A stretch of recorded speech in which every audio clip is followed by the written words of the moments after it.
नमस्कार साथियों, बादल सर की पाठशाला में आपका स्वागत है। आज मैं आप सबके लिए यूपी टीईटी 2016 में संस्कृत के जो 30 प्रश्न आते हैं उन प्रश्नों का हल मैं लेके आपके सामने आया हूं। तो ज़्यादा देरी ना करते हुए मैं अपना आज का क्लास प्रारंभ करता हूं। सबसे पहले देखते हैं यूपी टीईटी 2016 के संस्कृत प्रश्न पत्रों का हल। तो आइए सबसे पहले शुरू करते हैं। पहला प्रश्न है, शाल्मली वृक्ष का वर्णन किस ग्रंथ में प्राप्त होता है? तो जहाँ तक शाल्मली वृक्ष की बात अगर की जाए तो ये जो वर्णन प्राप्त होता है वो प्राप्त होता है कादम्बरी में।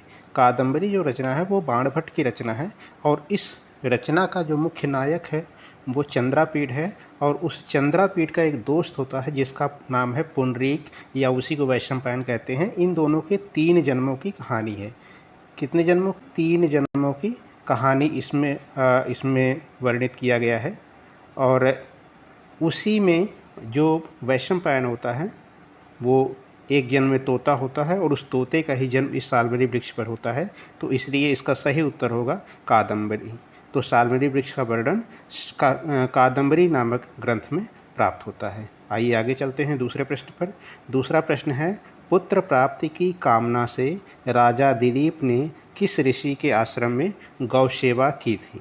तो पहली बात तो मैं आपको बता दूं कि पुत्र प्राप्ति की कामना से राजा दिलीप का जो वर्णन है वो जिस ग्रंथ में प्राप्त होता है उस ग्रंथ को कालिदास ने लिखा है और उस कालिदास ने जिस ग्रंथ को लिखा है उसका नाम है रघुवंशम।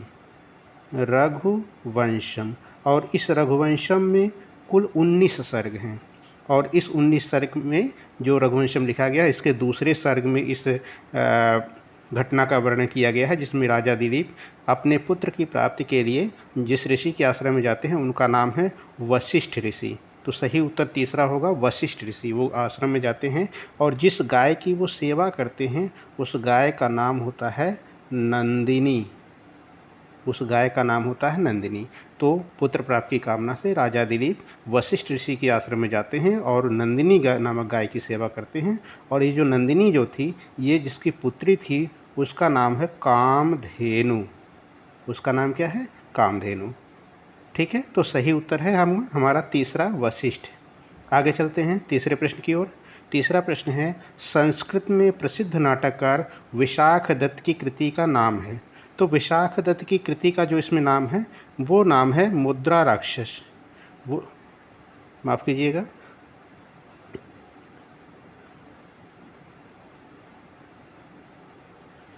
वो नाम है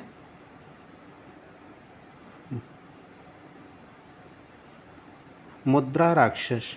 संस्कृत में प्रसिद्ध नाटककार विशाख दत्त की कृति का नाम है मुद्रा राक्षस। अगर हितोपदेश की बात की जाए तो ये हितोपदेश जो रचना है वो है नारायण पंडित की। अगर शिशुपाल बधम की अगर बात की जाए नारायण पंडित, और अगर शिशुपाल बधम की बात की जाए तो ये माघ की रचना है, और अगर मृच्छकटकम की बात की जाए तो ये शूद्रक की रचना है। तो विशाख दत्त की जो सही रचना है, विशाख दत्त की जो रचना है उसका नाम है मुद्रा राक्षस। बी ऑप्शन अर्थात दूसरा ऑप्शन सही है। आगे चलते हैं। मनुस्मृति के अनुसार, माफ कीजिएगा, मनुस्मृति के अनुसार धर्म के लक्षण हैं। तो मनुस्मृति के अनुसार धर्म के कुल 10 लक्षण होते हैं। मनुस्मृति के अनुसार धर्म के कुल कितने लक्षण होते हैं?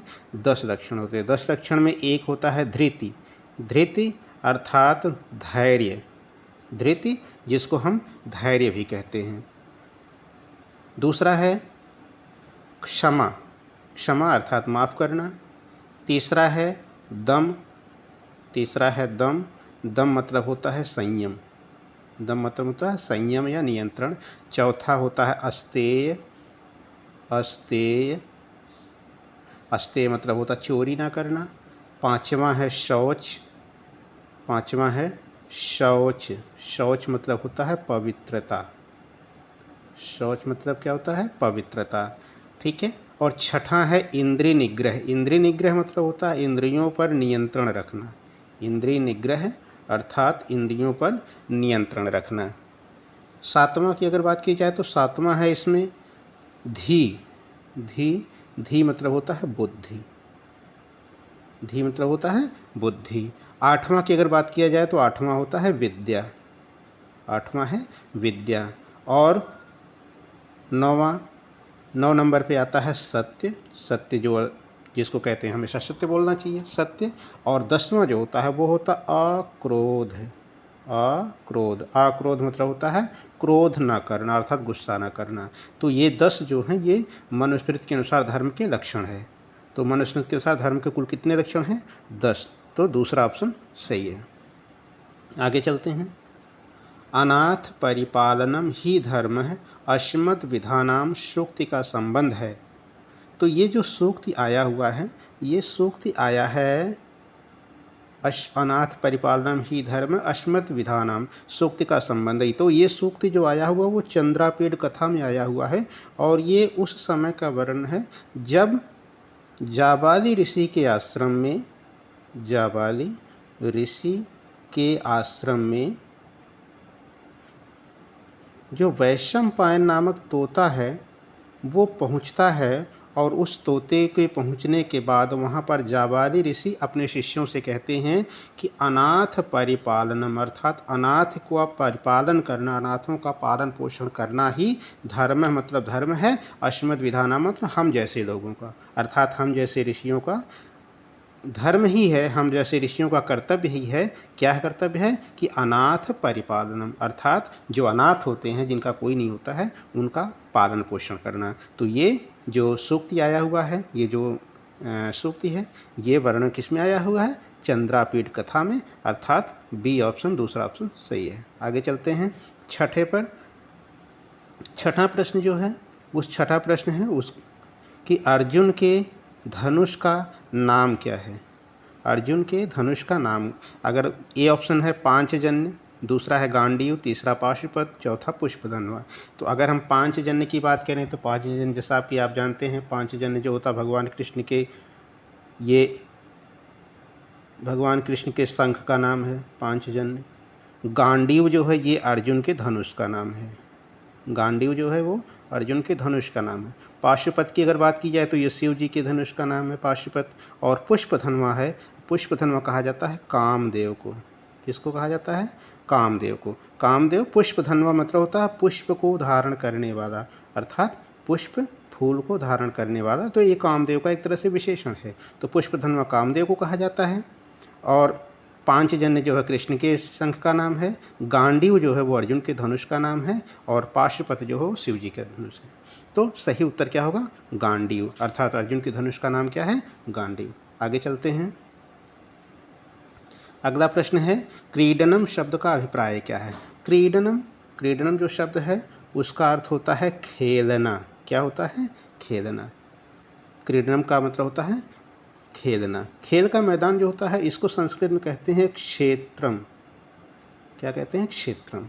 खेल का मैदान क्षेत्रम होता है। और खिलौना जो होता है, खिलौना कई तरह से हो सकता है, खेल जो होता है वो खेल है। क्रीडनम का अगर बात की जाए तो क्रीडनम का सही अर्थ क्या होता है, सही अभिप्राय होता है खेलना। ठीक है, तो दूसरा ऑप्शन सही है। आगे चलते हैं अगले प्रश्न की ओर। अगला प्रश्न है आश्रमे वटाश्वत्थ निम्बाशोक आम्रकलम वृक्षाः आसन वाक्य में उल्लिखित वृक्षों की संख्या है। आश्रमे वट अश्वत्थ निम्बाशोक आम्रकलक वृक्षाः आसन वाक्य में उल्लिखित वृक्षों की संख्या है। ऑप्शन ए 4, दूसरा है 5, तीसरा 6, चौथा 7। तो आइए हम इसमें वृक्षों की संख्या गिनते हैं। सबसे पहले लिखा आश्रम में, मतलब आश्रम में। आश्रम में मतलब क्या होता है? आश्रम में। वट सबसे पहले आता है वट, वट मतलब होता है बरगद। दूसरा आता है अश्वत्थ, अश्वत्थ मतलब होता है पीपल। तो पहले हो गया बरगद, दूसरा हो गया पीपल, तीसरा लिखा है निम्ब, निम्ब मतलब होता है नीम। चौथा हो गया अशोक, अशोक तो आप जानते ही हैं अशोक। चौथा है अम्रलक, चौथा है आम्र, आम्र मतलब आम। और पांचवा है अम्लक, अम्लक मतलब होता है आंवला। अब देखते हैं कितने हो गए, 1, 2, 3, 4, 5 और 6। तो कुल कितने वृक्षों की संख्या हो गई है? 6।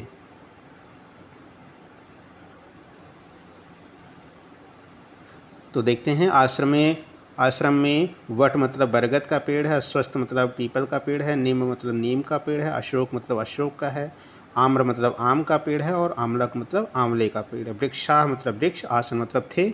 वाक्य में लिखित वृक्षों की संख्या कितनी हो गई? 6। तो सही ऑप्शन हमारा क्या हो गया? 6। चलिए आगे चलते हैं 9वें प्रश्न की ओर। विजातीय पद का चयन कीजिए। विजातीय मतलब होता है जो बिल्कुल इनमें से अलग हो। विजातीय मतलब जो इनमें से अलग हो, जो अलग प्रकार का शब्द हो या उसका अर्थ अलग प्रकार का हो, तो उसको हम देखते हैं। सबसे पहले देखते हैं, पहला है लूता। पहला शब्द क्या है? पहला शब्द है लूता। तो लूता का जो मतलब होता है संस्कृत में, वो हिंदी में उसका मतलब होता है मकड़ी। लूता मतलब क्या होता है? मकड़ी। एला, अगर एला की बात की जाए तो एला का मतलब होता है इलायची। क्या होता है? इलायची। लवंगम का मतलब होता है लौंग। और मधुरिका का मतलब होता है सौंफ। अब देखिए इसमें पहला है लूता, मकड़ी। मकड़ी क्या है? एक कीट पतंग में आती है, अर्थात एक जीव में आता है। इलायची मसाले में अंतर आता है, लौंग भी मसाले में आता है, सौंफ भी मसाले में आता है। ये तीनों एक जैसे हैं और अलग क्या है? लूता। तो सही ऑप्शन क्या होगा आपका? ए, लूता। विजातीय पद क्या हो जाएगा? ए, नंबर 1 वाला लूता। ठीक, आगे चलते हैं। प्रश्न संख्या 10 की ओर आते हैं। चतुर्त्रिंशत संख्या कौन है? चतुर्त्रिंशत संख्या, तो सबसे पहले हम देखते हैं चतुर्त्रिंशत मतलब होता है, चतुर मतलब होता है 4 और त्रिंशत मतलब होता है 30।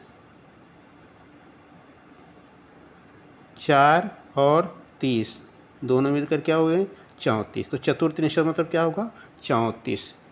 चतुर मतलब 4, त्रिंशत मतलब 30, 30 और 4 कितने हो जाएगा? 34। तो 34 हमारा चौथा ऑप्शन सही हो जाएगा। चौथा ऑप्शन सही हो जाएगा, अर्थात चतुर्त्रिंशत संख्या कौन सी होती है? 34। आगे चलते हैं अगले प्रश्न की ओर।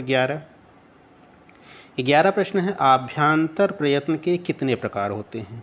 तो भैया आभ्यंतर प्रयत्न की बात अगर किया जाए, प्रयत्न 2 प्रकार के होते हैं, आभ्यंतर और बाह्य।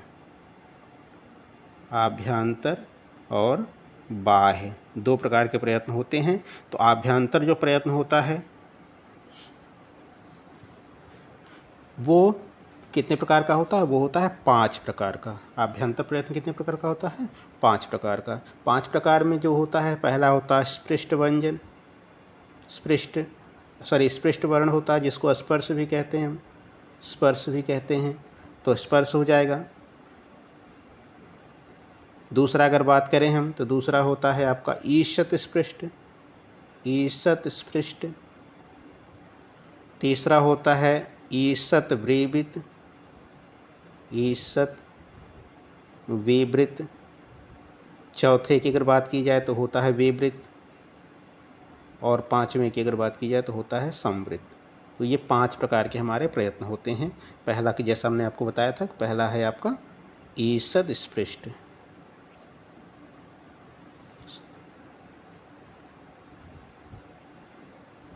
स्पृष्ट। तो अभ्यंतर प्रयत्न कितने प्रकार के हो गए? 5 प्रकार के हो गए। पहला हो गया स्पृष्ट, दूसरा ईषद स्पृष्ट, तीसरा ईषद विवृत, चौथा विवृत और 5वां है संवृत। ये 5 प्रकार के अभ्यंतर प्रयत्न होते हैं। ठीक है, तो सही ऑप्शन क्या है? पहला, 5। आगे चलते हैं अगले प्रश्न की ओर। अगला प्रश्न है, उपेंद्र पद का संधि विच्छेद होगा। उपेंद्र पद का संधि विच्छेद जो होगा वो है, पहला ऑप्शन है उपधन इंद्र, ये गलत है। उपधन इंद्र है, ये सही है। उपाधन इंद्र नहीं होगा, गलत होगा। उपधन इंद्र, ये भी गलत होगा। उपधन इंद्र है, उपधन इंद्र है, ये इसका सही संधि विच्छेद है। और ये आता है गुण संधि में। किस में आता है? गुण संधि में। गुण संधि में क्या होता है कि अगर आ और आ, दीर्घ आ, मतलब ह्रस्व आ या दीर्घ आ के बाद अगर ई आता है तो ए हो जाता है, ऊ आता है तो ओ हो जाता है, और अगर री आता है तो आर हो जाता है, और अगर री होता है तो अल हो जाता है। अर्थात कहने को तो आ के बाद अगर ई आएगा तो ए हो जाएगा। जैसे यहाँ पर उप में पा आया हुआ, पा में आ लगा हुआ है तो उप का अंतिम अक्षर पा आ है, और ई है तो आ और ई मिलकर ए हो गए हैं। तो जब ए हो जाएंगे तो पा पर ए की मात्रा लगेगा तो उपेंद्र बनेगा। इसका मतलब ये है कि हमारा दूसरा ऑप्शन सही है, उपधन इंद्र है, उपेंद्र है। ये गुण संधि का उदाहरण है। आगे चलते हैं अगले प्रश्न की ओर। अगला प्रश्न है सकार का शकार से योग होने पर क्या परिवर्तन होता है। तो सकार का शकार, पहली बात तो सकार देखते हैं, ये जो सकार है ये है दंत सकार, दंत स। ये जो सकार है वो है आपका तालव्य। जब सकार का शकार से योग अर्थात जब स के बाद श आएगा तो क्या परिवर्तन होगा, तो उसका सकार का रेफ हो जाता है, ये गलत है। सकार का शकार हो जाता है, ये ऑप्शन आपका सही है, क्योंकि ये सूत्र है, संधि है, इसका है शुत्व संधि। ये व्यंजन संधि के अंतर्गत आता है, शुत्व संधि। ये संधि है जिसमें ये होता है कि अगर दंत स के बाद तालव्य श आता है या फिर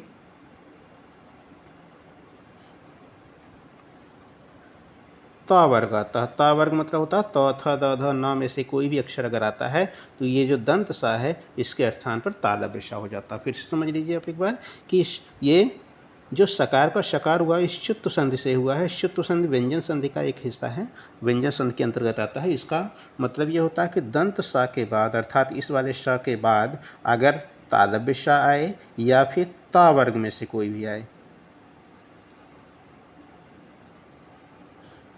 ता वर्ग में से कोई भी, अच्छा ता वर्ग मतलब होता त थ द ध न, तो ये जो दंत सा है इसके स्थान पर तालव्य श हो जाता है, अर्थात इस सा के स्थान पर तालव्य श हो जाता है। तुम्हारा दूसरा ऑप्शन सही है। आगे चलते हैं अगले प्रश्न की ओर। अगला प्रश्न है भूतपूर्व इस पद का, इस समस्त पद का विग्रह होगा। भूतपूर्व इस पद का विग्रह होगा। पहली बात इसको हम देख लेते हैं, ये किस समास के अंतर्गत आता है। तो ये समास के अंतर्गत आता है, इसका एक होता है केवल समास। तो ये उदाहरण जो है वो केवल समास का उदाहरण है, और इसका जो विग्रह होगा वो होगा पूर्वम भूतः, अर्थात जो पहले से हुआ हो। पूर्वम भूतः, जो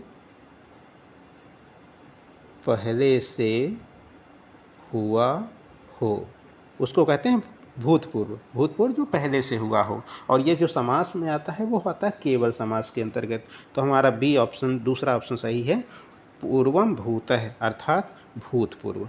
ठीक, आगे चलते हैं अगले प्रश्न की ओर। अगला प्रश्न हमारा है हरे रोचते भक्ति। वाक्य में हरे पद में विभक्ति है। पहली बात तो इसको समझते हैं हम। जहाँ भी रोचते शब्द आ जाए, रोचते अर्थात ये रुच धातु का एक रूप है। रुच का मतलब होता है अच्छा लगना या पसंद आना या पसंद होना, पसंद होना।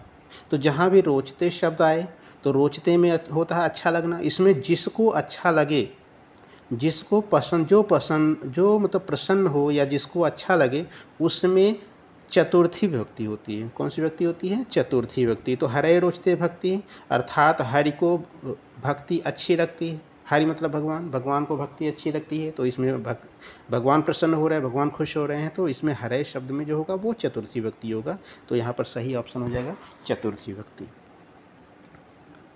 तो हरे रोचते भक्ति हरे पद में चतुर्थी विभक्ति आपका हो जाएगा। आगे चलते हैं अगले प्रश्न की ओर। अगला प्रश्न है परिमाण मात्र में कौन सी विभक्ति होती है। परिमाण मात्र में कौन सी विभक्ति होती है? प्रथमा, चतुर्थी, द्वितीय, पंचमी। तो परिमाण मात्र में भैया होती है प्रथमा विभक्ति। कैसे होती है? इसका एक सूत्र है प्रातिपदिकार्थ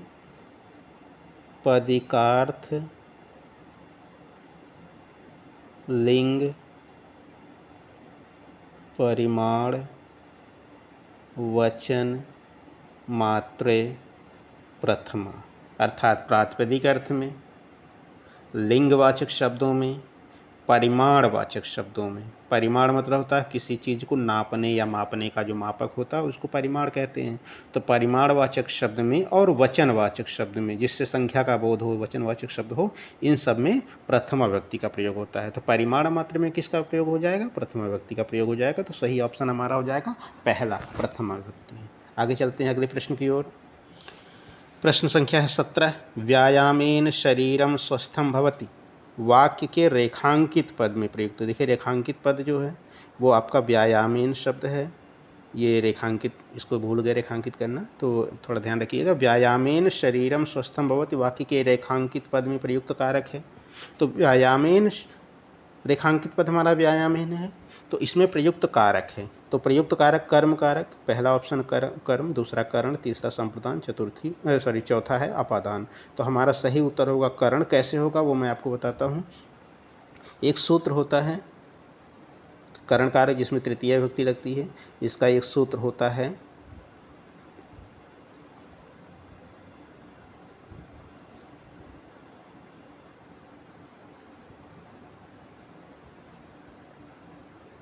हाँ, इसमें एक नियम होता है कि जिसकी सहायता से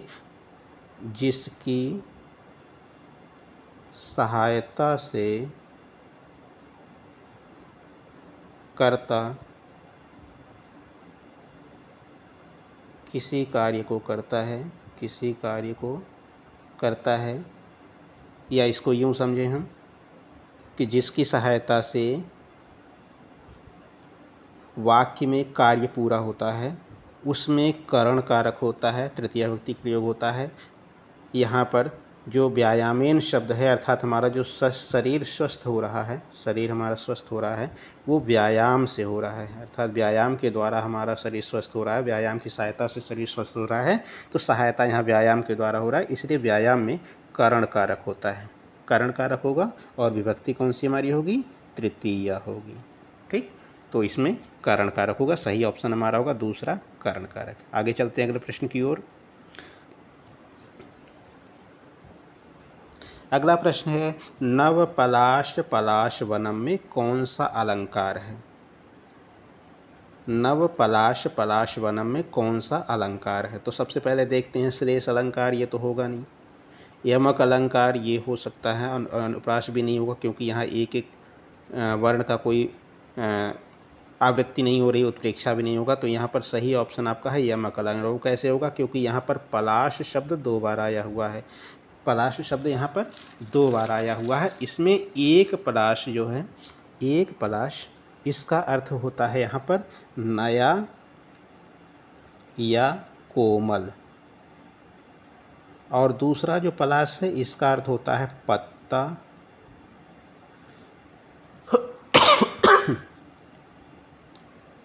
या फूल। पत्ता या फूल, वो भी किसका फूल? पलाश का फूल, पलाश का पत्ता या पलाश का फूल। तो यहाँ पर एक पलाश का अर्थ है नया या कोमल, और दूसरे पलाश का अर्थ है पलाश का पत्ता या पलाश का फूल। तो यहाँ पर दोनों पलाश के अलग अलग अर्थ होते हैं। तो जब एक शब्द 2 बार आए और दोनों के अर्थ अलग अलग होते हैं, तो वहाँ आप जानते हैं कि यमक अलंकार होता है। तो यहाँ पर सही ऑप्शन क्या हो जाएगा हमारा?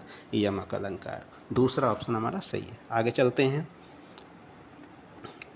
अगला प्रश्न है, तस्मय पद का विभक्ति एवं वचन है। तो तस्मय जो होता है वो चतुर्थी एक वचन में रूप बनता है। कैसे बनता है? जब हम रूप लिखते हैं,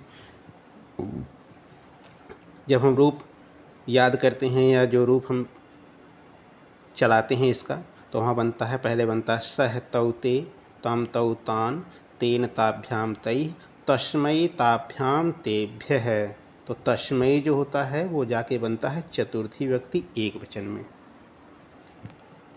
फिर से देखिए, सह तौ ते एक प्रथमा में हो गया, द्वितीय में हो गया तम तौ तेन, तृतीय में हो गया तेन ताभ्याम तई, और चतुर्थी विभक्ति में हो गया तस्मय ताभ्याम तेभ्य है। तो तस्मय जो होता है वो चतुर्थी व्यक्ति एक वचन का रूप होता है। तो हमारा पहला ऑप्शन सही है। आगे चलते हैं अगले प्रश्न की ओर। 20वां प्रश्न है, अकथितम च सूत्र के अंतर्गत कितनी द्विकर्मक धातुएं हैं? तो अकथितम च सूत्र के द्वारा कितनी द्विकर्मक धातुएं आती हैं? तो इसका सही ऑप्शन आपका है 16। 16 द्विकर्मक धातुएं होती हैं। द्विकर्मक धातुएं ये होती हैं कि यहाँ पर इस सूत्र के द्वारा 16 धातुओं का वर्णन किया गया है, और जो 16 धातुएं हैं वो कौन कौन सी हैं? पहला है दुह, याच, पच, दंड, रुध, साश,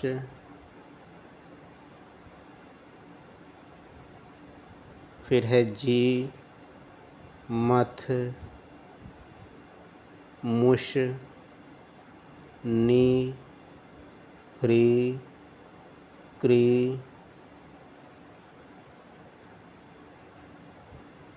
क्री, वह, जी,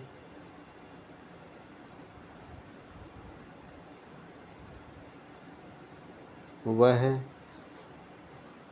दुह, याच, पच, दंड, रुद्र, शास, जी, मथ, मुष, नी, ह्री, कृष्ण, वह, प्रक्ष, ची, ब्रू।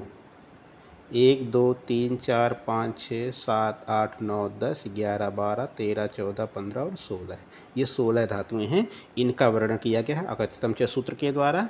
16 धातुओं का वर्णन किया गया है। दुह मतलब होता दुहना, याच मतलब होता मांगना, पच मतलब होता पकाना, दंड मतलब होता सजा देना, रुद्र मतलब होता रोकना, शास मतलब होता उपदेश देना, जी मतलब होता जीतना, मथ मतलब होता मथना, मुश मतलब होता चुराना, नी मतलब होता है ले जाना, हरी मतलब होता है हरण करना, कृष्ण मतलब होता है खींचना, वह मतलब होता है ढोना, प्रक्ष मतलब होता है पूछना, ची मतलब होता है चुनना और ब्रू मतलब होता है बोलना। तो ये 16 धातुओं का वर्णन अकथितम च सूत्र के अंतर्गत किया गया है। चलिए आगे देखते हैं। इसका सही उत्तर 16 हो गया, अर्थात पहला ऑप्शन सही हो गया। आगे प्रश्न पर ध्यान देते हैं। अगला प्रश्न है, सम्प्रति वायु प्रदूषणस्य दूरीकरणाय नगरे उद्यानम आवश्यकम। वाक्य में अव्यय पद है। इसमें अव्यय पद पूछा गया क्या है? पहला ऑप्शन है दूरीकरणाय, नगरे, आवश्यकम, सम्प्रति। तो इसका सही उत्तर होगा सम्प्रति।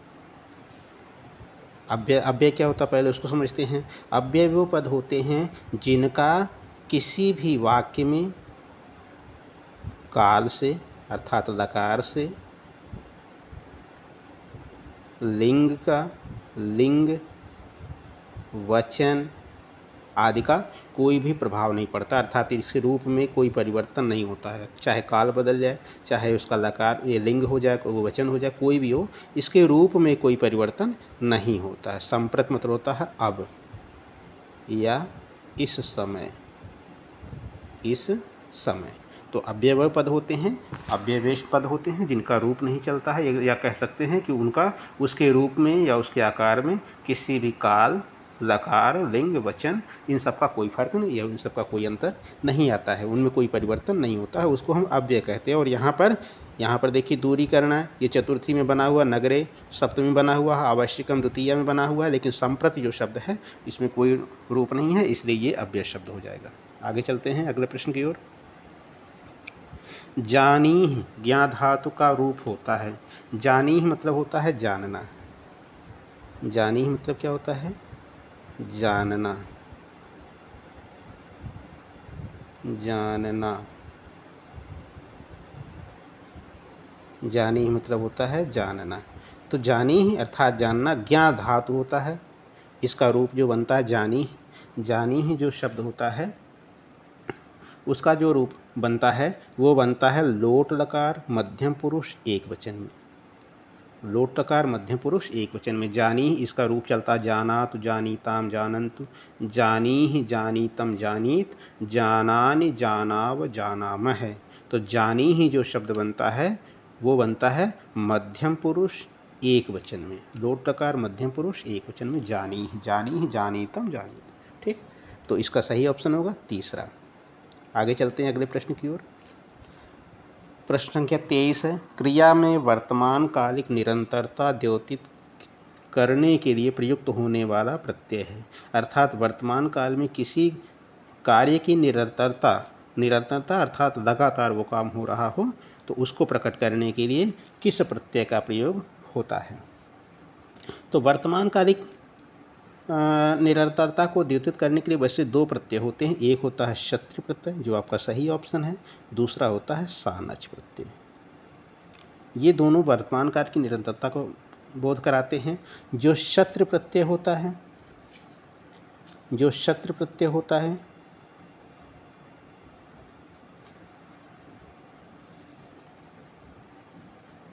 और जो सानच प्रत्यय होता है, ये वर्तमान काल की निरंतरता का बोध कराते हैं। शत्रु प्रत्यय में श और च का लोप हो जाता है और आन बचता है। और ये आन जो है मान में बदल जाता है, अर्थात जैसे सेवमान, पठमान, लभमान, ये रूप बनते हैं। ये इस तरह से रूप बनता हुआ है। और जो शत्र पद होता है, शत्र, इसमें श और री का रूप होता है तो अत बचता है, और जो अत होता है वो अन में बदल जाता है, ये अन में बन जाता है। तो इसका रूप बनता है पठन, और पठन बनता है पुल्लिंग में, पठंती, अंति हो जाता है स्त्रीलिंग में, पठंती। और पठन, पठत शब्द बनता है आपका नपुंसक लिंग में, अर्थात पठन पुल्लिंग में बनता है, पठंती स्त्रीलिंग में, पठत जो है पढ़ता हुआ, पढ़ती हुई, इस तरह से इसका रूप बनता हुआ है। वर्तमान काल की को बोधित कराने वाला या द्योतित कराने वाला ही करे, तो सही हमारा ऑप्शन हो जाएगा सत्र प्रत्यय। ठीक, आगे चलते हैं।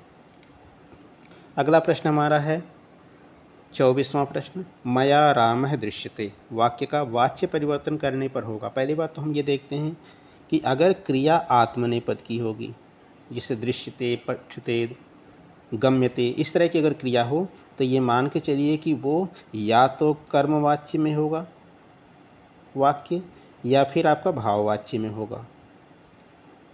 अगर वाक्य भाववाच्य में होता है तो उसमें कर्म नहीं होता है, केवल कर्ता होता है और क्रिया होती है। और कर्मवाच्य में वाक्य होगा तो वहाँ पर कर्ता होगा, क्रिया होगा और फिर कर्म होगा, तीनों होंगे। तो यहाँ पर देखिए कर्ता भी है मया, कर्म भी है और क्रिया भी है, तो ये तीनों है। तो इसका मतलब ये वाक्य जो है वो हमारा है कर्मवाच्य में। वो किस में है? कर्मवाच्य में है। अब इस कर्मवाच्य का हम जब वाच्य परिवर्तन करेंगे तो चूंकि ये सकर्म क्रिया है, इसलिए ये कर्तृवाच्य में रूप बनेगा इसका। किस वाच्य में बनेगा? कर्तृवाच्य। तो कर्तृवाच्य में इसका जो रूप बनेगा तो मया जो है ये मया अहम में परिवर्तित हो जाएगा, मया जो है अहम में परिवर्तित हो जाएगा। रामः जो होगा ये कर्ता कारक में है तो ये कर्मवाच्य हो जाएगा, मतलब कर्म हुआ, कर्म द्वितीय व्यक्ति प्रयोग हो जाएगा कर्म कारक में, तो रामम बनेगा। और दृश्यते जो है वो दृश्यते आत्मनेपद की क्रिया है, और ये जो परस्मैपद की क्रिया लगेगी तो बनेगा पश्याम, तो हो जाएगा अहम रामम पश्यामि। दूसरा ऑप्शन सही हो जाएगा, अहम रामम पश्यामि, ये इसका सही उत्तर हो जाएगा। इसको एक बार और समझिए, मया जो क्रिया है ये तृतीय व्यक्ति का रूप है तो ये प्रथमा व्यक्ति में बनेगा, प्रथमा व्यक्ति में अहम बन जाएगा। रामः जो है ये प्रथमा व्यक्ति है, लेकिन चूंकि ये कर्म कारक और कर्म द्वितीय व्यक्ति होता तो रामम हो जाएगा, अहम रामम हो जाएगा। और दृश्यते ये आत्मनेपद की क्रिया है, तो जब इस आत्मनेपद की क्रिया को परस्मै, चूँकि कर्मवाच्य कर्तृवाच्य में परस्मैपद की क्रिया प्रयुक्त होती है, तो अगर हम परस्मैपद की क्रिया लगाएंगे तो पश्यामि बनेगा, तो हो जाएगा अहम रामम पश्यामि। तो दूसरा ऑप्शन इसका सही हो जाएगा। आगे चलते हैं, प्रश्न संख्या 25 पे ध्यान देते हैं। प्रश्न संख्या 25 है, मैं मुख से बोलता हूँ। वाक्य का अनुवाद होगा, मैं मुख से बोलता हूँ। अभी हमने इसके पहले एक आपको बताया था, एक प्रश्न था जिसमें प्रश्न लिखा हुआ था, मैं थोड़ा सा बैक जाऊँगा, आपको बताऊँगा। व्यायामेन शरीरम स्वस्थम भवत, व्यायाम से शरीर स्वस्थ होता। तो यहाँ पर व्यायाम की सहायता से शरीर स्वस्थ हो रहा था, इसलिए वहाँ पर जो है तृतीय व्यक्ति प्रयोग हो रहा था। उसी तरह से यहाँ पर है, मैं मुख से बोलता हूँ। मैं मुख से बोलता हूँ, बोलने के लिए सहायता किसकी ली जा रही है? मुख से ली जा रही है। तो जब मुख की सहायता ली जा रही है तो मुख में करण कारक होगा, और करण कारक होगा तो विभक्ति कौन सी लगेगी? तृतीया। कौन सी लगेगी? तृतीया, विभक्ति तृतीया लगेगी। ठीक, तो मैं की संस्कृत हो जाएगी अहम, मुख का तृतीया में रूप बनता है मुखेन। क्या बनता है? मुखेन। और बोलता हूँ, क्योंकि ये लट लकार वर्तमान काल की क्रिया है तो वदामि होगा, अहम मुखेन वदामि।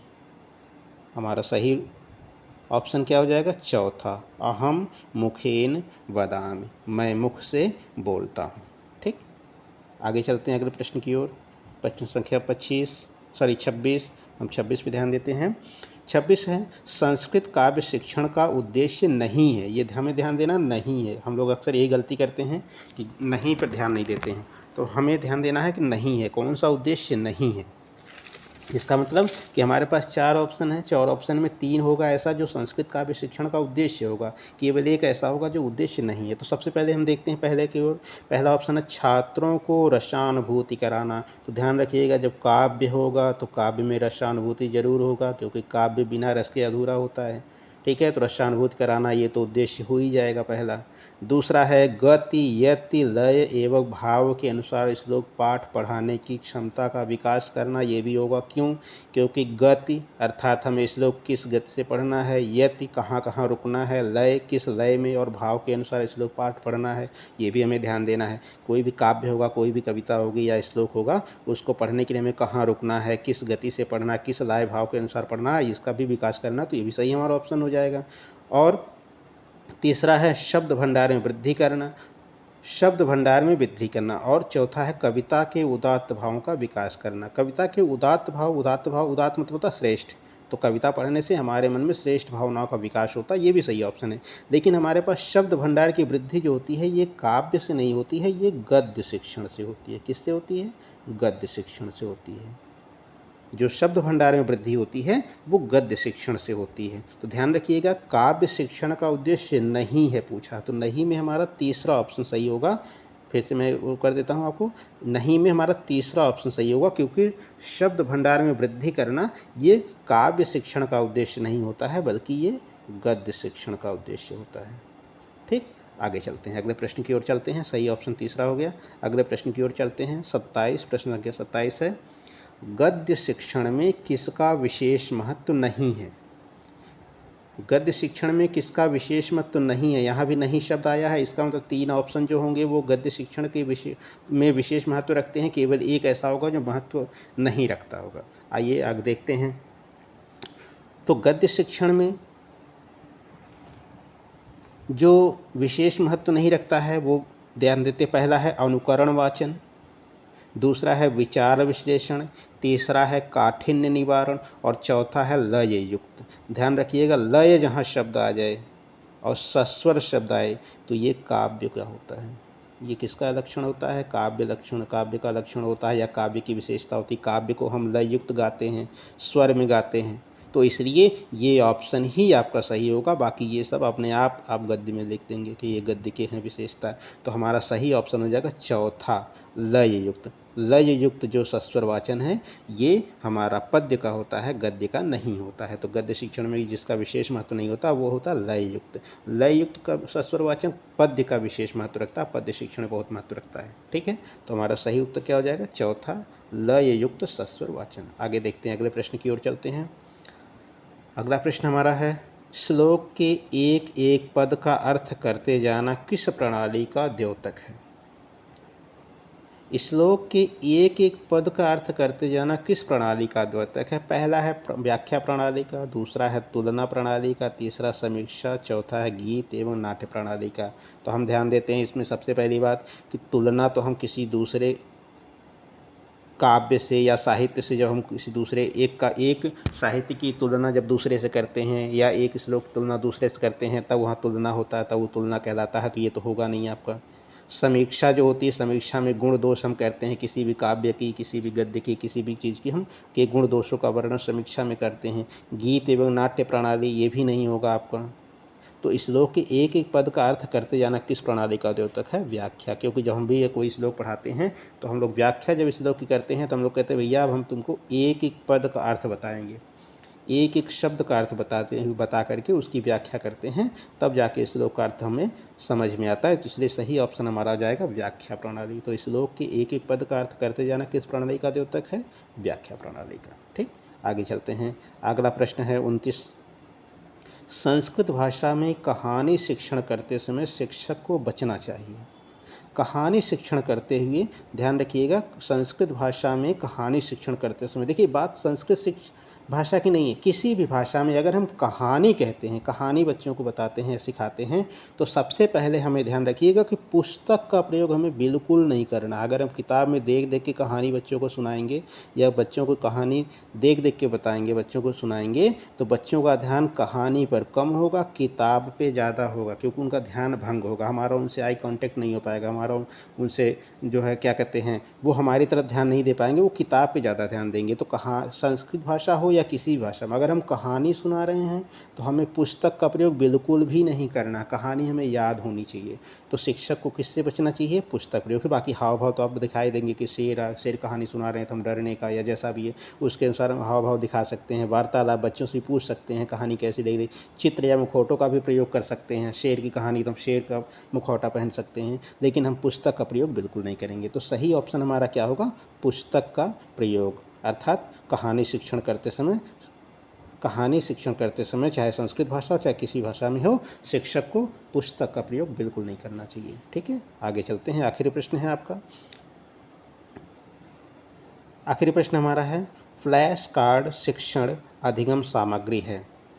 फ्लैश कार्ड शिक्षण अधिगम, फ्लैश कार्ड होता क्या, पहले हम इस पे ध्यान देते हैं। फ्लैश कार्ड एक छोटे छोटे बोर्ड होते हैं, एक छोटे छोटे कार्ड होते हैं जिस पर हम कुछ लिख करके बच्चों को या जिसको भी हम पढ़ा रहे हैं उनको हम उस पर दिखा सकते हैं। जैसे अगर हम बच्चों को शेर के बारे में पढ़ा रहे हैं या शेर के बारे में बता रहे हैं तो हम शेर का चित्र बच्चों को दिखा सकते हैं। ठीक है, कोई भी चीज़ अगर है तो उस पर हम चित्र बना कर ही देखते हैं। फ्लैश कार्ड वही होता है, कोई कार्ड होता है उस पर हम उसका चित्र बना के दिखा सकते हैं। या अगर हम ABCD सिखा रहे हैं तो ABCD का एक चित्र बना करके बच्चों को सिखा सकते हैं। तो जो फ्लैश कार्ड होता है वो दृश्य श्रव्य, दृश्य श्रव्य क्या होता है? जो देख सकें और सुन सकें।